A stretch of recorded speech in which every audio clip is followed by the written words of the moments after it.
we don't believe that governments give human rights. Human rights are given by God. Our Declaration of Independence says that.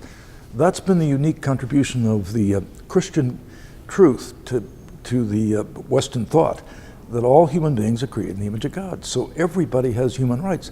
So when they're suppressed, it really goes to the very heart of what we believe about society. So that's why Christians have always been the greatest fighters for human rights. There's a lot of it going on in the world today. There's a constant battle between the authoritarianism of the state and the individual liberty of the citizen. Persecution is a term meaning that they're trying to drive you out of society. It's an attempt on the part of the state to begin to diminish our religious freedoms, because as we exercise those freedoms, we're making a Christian impact in society. And we live today in the West in a secular age. We basically have lost the term Christian West, and we've got to get it back, because it's what makes the West unique, and it's what made the West survive. We have to fight for this. This is really important. Not because we want to protect Christians. Get that straight. It's because we want to protect the human rights of all people made in the image of God. That's all humanity.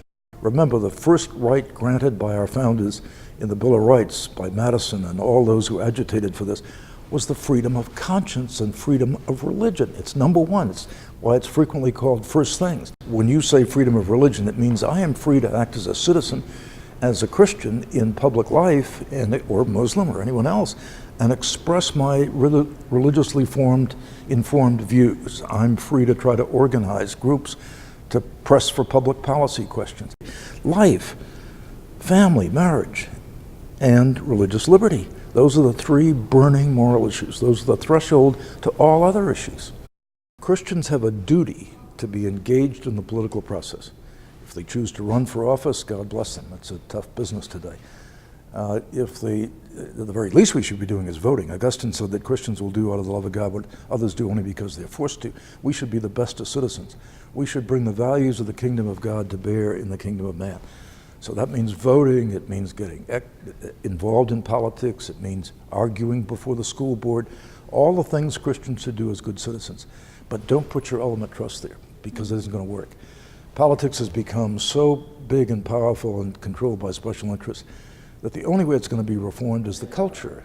And when you stop and think about it, politics is simply a reflection of the values of the culture. That's what cult means. The cult, the belief system's at the heart of the culture it spawns. So you change the culture, you will change politics. If politics is sick, it means the culture is sick. And we Christians are responsible for culture.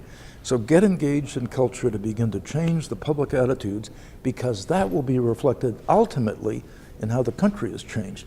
Religion and politics deal with the same sphere. Religion is how people organize their lives together.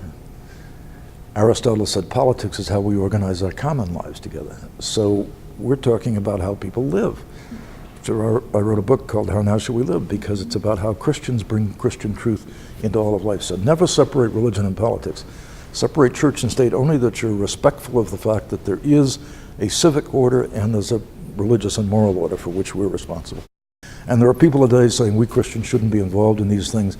Just be a faithful presence wherever you are. That's bad advice.